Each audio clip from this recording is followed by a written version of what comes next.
some of the biggest news this week is what happened to TikTok.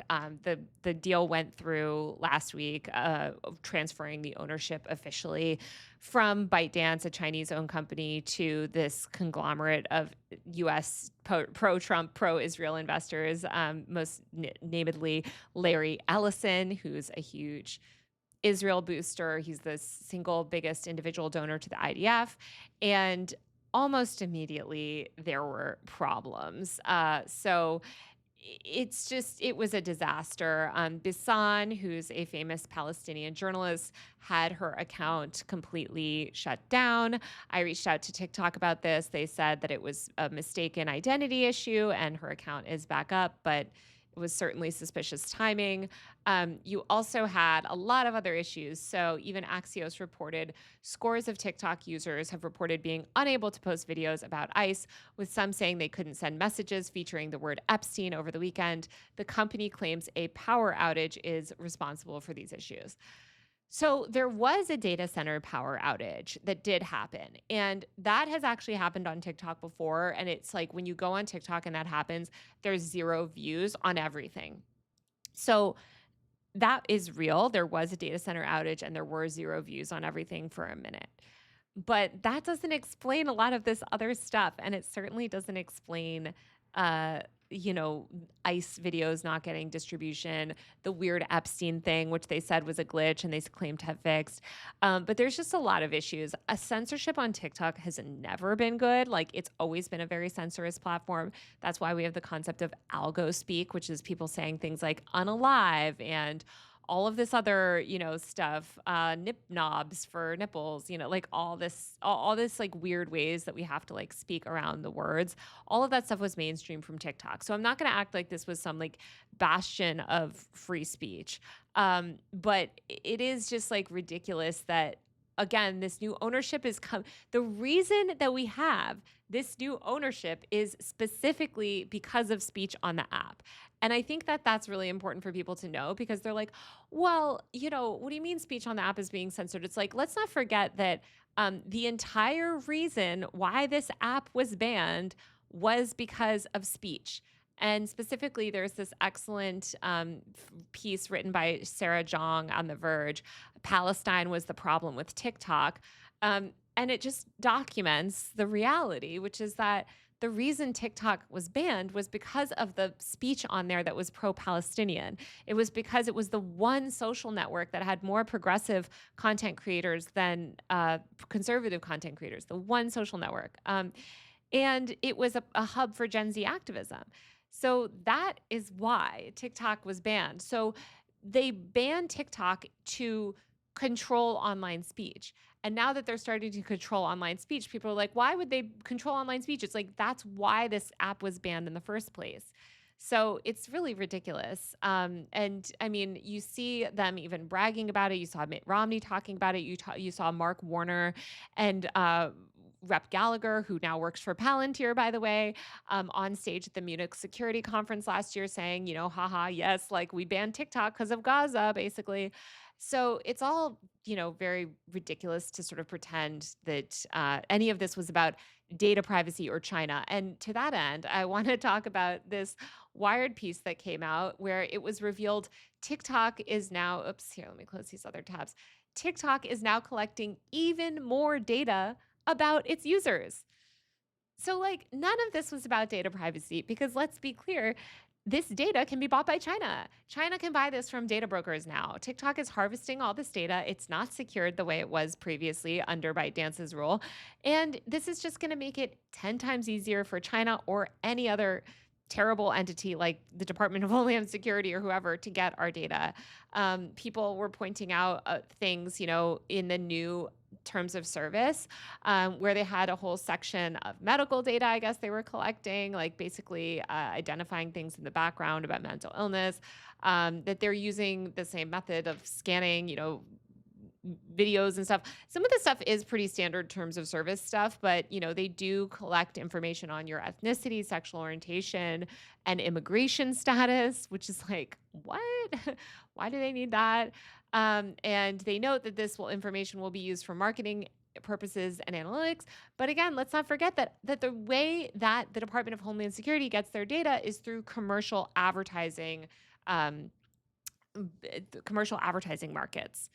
So it's like, okay, this is going to be used for commercial purposes. Okay, but commercial data is where all of the government is getting, all of the data that they then use. So it's really bad. And it's not good. And, it doesn't, our stuff is not safe. And, this is Mike Benz. Mike Benz is a Republican, by the way. He's conservative. He's very conservative, but even he was calling this out. He was saying the TikTok censorship this week is genuinely insane. It's a very bad look to have more censorship under American management than Chinese management. It almost goes without saying that if it doesn't reverse course immediately, it deserves the scandal and exodus it's getting. Of course, we have more freedom to speak under Chinese ownership than American ownership.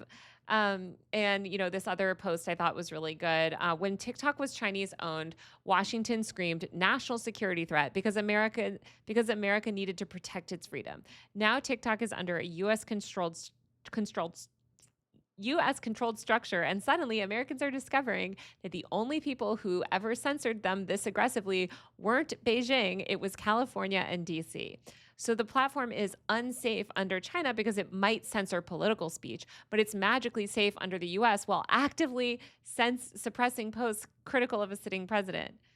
And then this sounds very ChatGPT. That's not a glitch. That's what happens when propaganda finally loses its foreign villain and has to show its domestic face. But it's like, it's 100% true. It's 100% true. And, I saw Gavin Newsom talking about this, where Gavin Newsom was like, we're going to investigate TikTok or something. And it drove me up a wall because Gavin Newsom has been a huge supporter of identity verification. So he doesn't care. He actually supports all of this stuff. It's absolutely ridiculous. And let's look at just what he had to say. So Gavin Newsom says, first of all, I hate his annoying stupid little king thing. Following TikTok's sale to a Trump-aligned business group, our office has received reports and independently confirmed instances of suppressed content critical of President Trump. Of course, they only care about President Trump content. Of course, that's all they care about because they're just anti-Trump slop politicians. So they don't care that, Palestinian voices have been censored on TikTok for a long time. They don't care that, progressives generally are censored on the app, climate activists, COVID activists, people, disability justice activists trying to call attention to the ongoing pandemic. Those people have been silenced for a long time. They don't care about any of that. They really only care about, Donald Trump, you can't call Trump a drumpf on, TikTok. I'm going to launch an investigation. Sorry about the noise. This is such BS as well because no one is more pro online censorship than Gavin Newsom. Okay. Gavin Newsom literally loves online censorship. He loves it. He signed the Digital Age Assurance Act into law and continues to advocate for government censorship of speech. It's ridiculous. So I just want people to understand that because the Digital Age Assurance Act is nothing more than a censorship bill. It's an identity verification bill. So he's full of it. All of these people claiming to be, against it are full of it. I thought this chart was pretty scary. This person shows what their audience makeup was like before and after the takeover. You can see United States was 48%, and then suddenly it just goes away. And I think this shows how United States content is increasingly being cut off from the global internet. This person below says, oh my God, I make cute videos about my garden, foxes, Saturdays versus Sundays. And you can see she used to reach 43% of her audience was in the United States. The next day that's gone. So I think it's like we are getting, I'm sorry to say, because I know people hate this comparison, not to be like, we're like China. China's not doing, like, we're like China in a bad way. We're like taking China's like technology, but we're not using China's systems of censorship and control to like give everyone housing, not to like glorify China or whatever, but like they actually like, they have authoritarianism in terms of speech, but then they use it like to generally like help the public in different ways. Like we are getting authoritarianism over online speech and we're not getting housing or healthcare or anything like that. So here's more information about TikTok, which is their data harvesting stuff. They quietly expanded targeting ads and location tracking for US users. So basically, again, in order to use TikTok, now you're going to be asked to give your location device, your location information up, and that it's going to start tracking off platform or on platform activity, which can inform off platform advertising. Crazy. So definitely limit personal ads. Some celebrities did speak out, which I thought was amazing. Meg Stalter deleted her TikTok completely. Look at what a boss she is. I love her. I think she's so amazing. And she deleted her TikTok. You can see her talking about it here. And there were a few other celebrities that spoke out that were kind of annoyed. TikTok, of course, posted this. We're so sorry. By the way, look at this terrible. What the hell? Who named this? TikTok USDSJV. I can't even read it. Anyway, um, this was what happened. So yeah, so Upscrolled. Let's talk about Upscrolled. So Upscrolled is a new social media app, and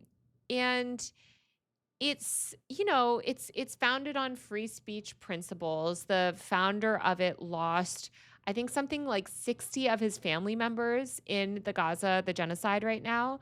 So, it's it's certainly founded on good principles. And the website even reads, Upscrolled exists because we were tired of waiting for big tech to do the right thing.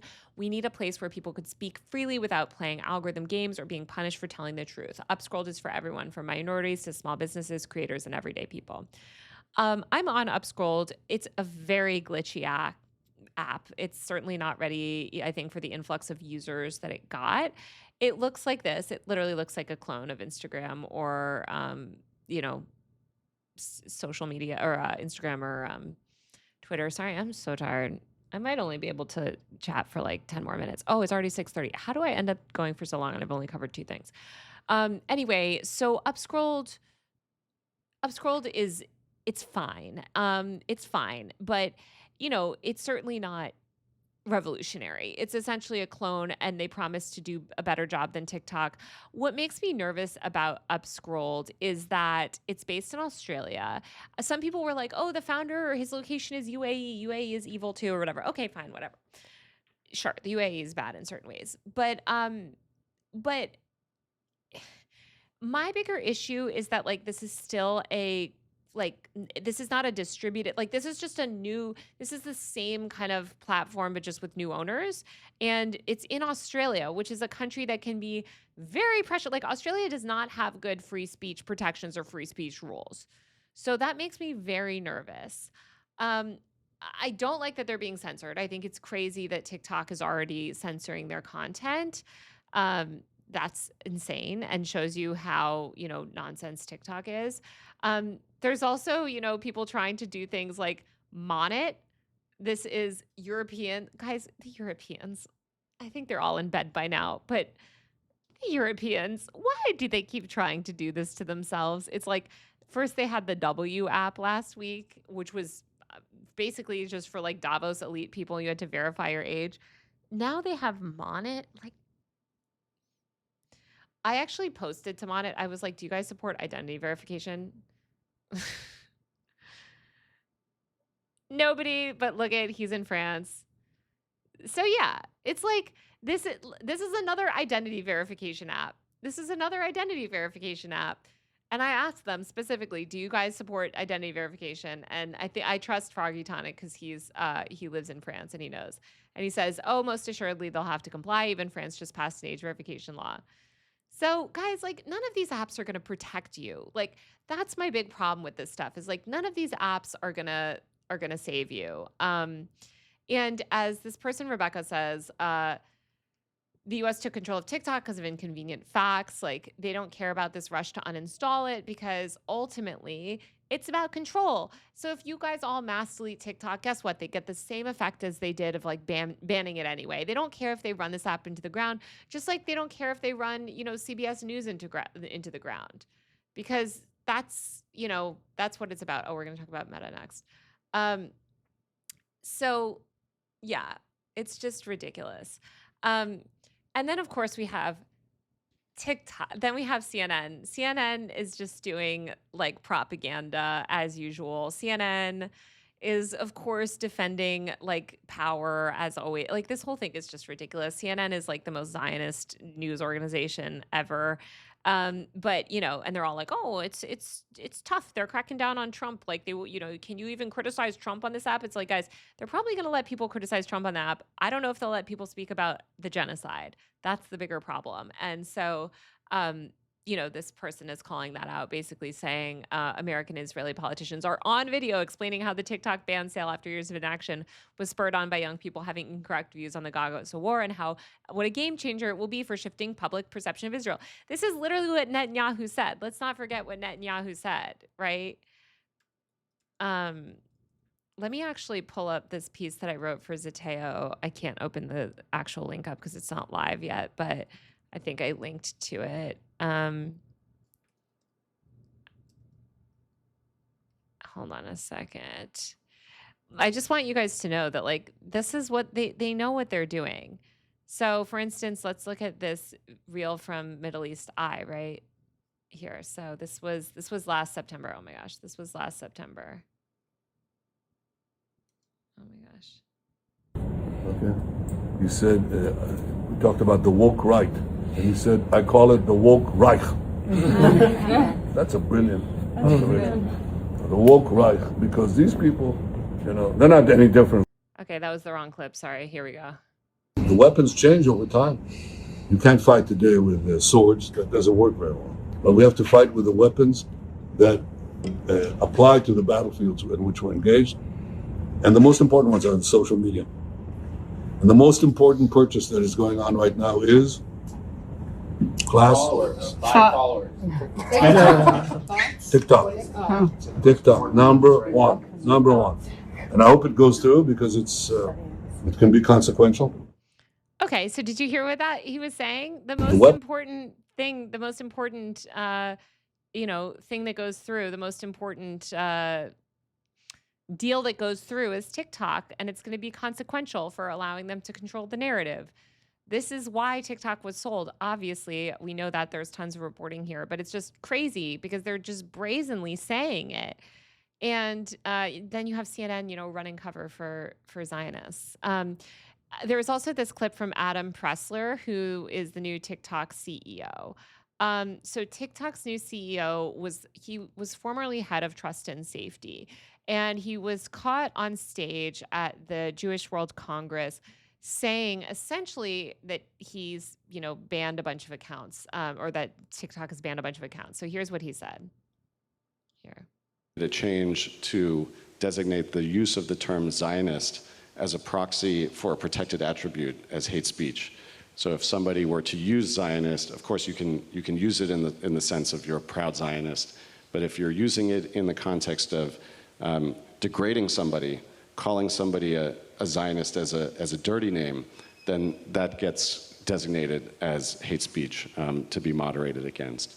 Over the course of 2024, we tripled the amount of accounts that we were banning for hateful activity. We also have, I think, over 24 Jewish organizations that are constantly feeding us intelligence and information when they spot violative trends. There is no finish line. There's no finish line to moderating hate speech, identifying hateful trends, trying to keep the platform safe. There's no such thing as an end game. We made a change to designate the use of the term Zionist as a proxy for... This is what, sorry, I just got an alert that somebody on Reddit was trying to find the top that I wore on the Adam Friedland show. This is exactly what just happened to Hassan Piker, right? He was just banned from Twitch for a week for calling people Z-word pigs. I don't even want to repeat it here because I don't want to get my channel shut down when I only have 5,000 subscribers. But it's just really, it's really wild. It's really ridiculous. And I think we can see essentially the influence here. Now, this is him speaking off the cuff. And it's like, yeah, we do want to crack down on anti-Semitism, of course, but anti-Semitism is not anti-Zionism, and I think that's really important to note. And so it is concerning to see the new CEO of TikTok talking about how they got, Zionism protected in this way when, yeah. So yeah, this is literally exactly what happened to Hassan. And, of course, the Palestinian News Network also was deleted by Instagram and TikTok, which is terrifying. It's so funny. So I reposted this, or I retweeted Guy Christensen's post about this, because this is, again, I talk all the time about online censorship. I'm very against online censorship. So I'm going to post about it, of course. And Ethan Klein, one of the worst people, most bad faith, pro-Israel guy out there, he, of course, retweets this, and then his Tom Ward, his little follower who I guess works for him now, was DMing me like, if any Zionist can deplatform someone, like, why haven't you been deplatformed? I'm like, I have been deplatformed so many times. What are you talking about? My content is taken down constantly and reported constantly. My pages are constantly under threat from these exact type of account of threats. So yeah, it's really crazy. I don't think Hassan is leaving Twitch. Guys, I have not caught up. I know he was at the protest today as well, but I don't know. Oh, they reduced his ban. Let me actually correct that let me tell my editor that right now.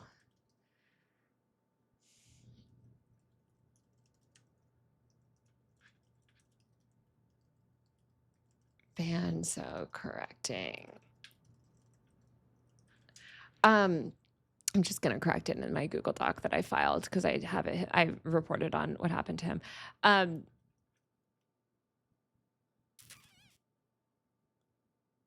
Oh, we don't even say, we just say banned.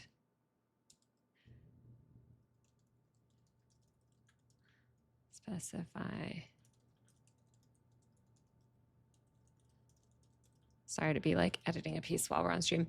But anyway, this is exactly what happened to him, right? Exactly what happened to him, where he, he said this, and we can talk about that in a minute too. But I just wanted to essentially go through all this stuff about TikTok and say how absolutely absurd all of this is, and how dangerous all of it is. And, oh, she said it says a week.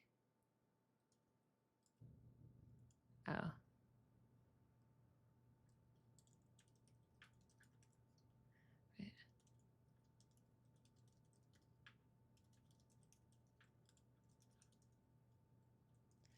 Several days. I changed to several days. Hopefully that chatter is right, because I just changed it in my article. I think you're probably right. Although maybe I should just ask him. I'm just going to ask him later to confirm. Anyway, this TikTok stuff is just absolutely crazy. It's chaos. So the last thing I want to say about it is that if you guys actually want if you actually want to know, I guess this is what bothers me so much about all these new things. It's we're not going to get out of this through for-profit social media. We're not going to get out of this by replicating the same dynamics that we came in with. None of these platforms like Upscrolled or Monet or whatever are actual free speech independent platforms. So one thing that I really like, or not I mean, it's so bad, but it's fine. The user experience is bad, but I wrote, for instance, in my Zateo piece, this is why we desperately, well, here's what I wrote. I'll just read you a little preview of it. Basically, we've seen how, this type of censorship plays out. This is why we desperately need decentralized social media and internet platforms that are built for the public good rather than profit. The Fediverse offers a working model. Instead of one single corporate entity controlling speech, the Fediverse is made up of thousands of independently run servers that interoperate using shared protocols. No one government or company can fully dictate moderation rules across the entire network, and communities can set their own standards for transparency. And then I say that, I go on to talk about sort of Upscrolled, but that's what I'm talking about with the Fediverse. This is Mastodon, by the way, guys. Follow me on Mastodon if you're on Mastodon. I post on there, but I know that people don't really use it, but and Blue Sky is also built on the Fediverse technically, but it's it's also a separate company. But But anyway, my point is that like we want some level of interoperability and you want to be able to take your followers with you and you don't want corporate ownership of social media. So I just think that like these other sort of more distributed models of social media are better. They're not for profit. They allow for engagement public collaboration and building and like it's kind of almost more of a Reddit model where like each person kind of like or each community can kind of set their own rules. I know there's like a lot of weird like I know that like the community on Mastodon is not like the coolest group. But oh yeah, Pixel Fed is on the Fediverse too. I actually really like this other app called Skylight, which people were downloading, which is kind of similar to it's like it's like Blue Sky, but also like TikTok. I'll show you what the feed looks like. I can only open it on my mobile phone, but you can see oh, that's Minnesota, I think. But you can see it like kind of looks like TikTok. Oh my God, sorry, it's really loud. You can see. Anyway, you scroll through this feed. So all I'm saying is just that like there are options for social media that are not just like, oh, this new corporate for-profit platform, like let's go to there, that will save us. Like I think that this more distributed model, less profit-driven model is a better way and people cannot be shut down. People cannot be censored. And they're not going to do things that like are built to optimize engagement above all else. Like they're not going to do things like throttle links because links, hurt, like links hurt, links take you away from the platform. And so that affects their like time on site, which is going to affect their earnings. Like it's just kind of silly. And yeah, I mean, Blue Sky is like a little bit, it can be really corny. As somebody mentioned, they mark certain profiles like rude. That's that part. It's like not, I like their energy, but I mean, yeah, there's parts of Blue Sky that I think, again, it's mostly has to do with the user base that's on them. But I think like I think the TikTok ban should be a wake-up call for everyone, and we need to develop more distributed social networks. And another thing I should say is like subscribe to my podcast on RSS, please. And I'll probably make an RSS just for my live stream videos too. So I'll actually let you guys know when that's up. And that way people can like listen to this stuff if they just feel like listening to it. But RSS, for instance, podcasting platforms, they're not owned. Like my RSS feed is it can be published anywhere, like any platform, any podcast platform can ingest it. Like there's just a lot more stuff that like that I think is better. Whereas like these platforms want to control, like they want to control speech, they want to control your distribution, and I hate all that. So yeah, so I don't think we're going to get out of it through another for-profit social media company, but I'm on Upscrolled. So if you're on Upscrolled, follow me on there.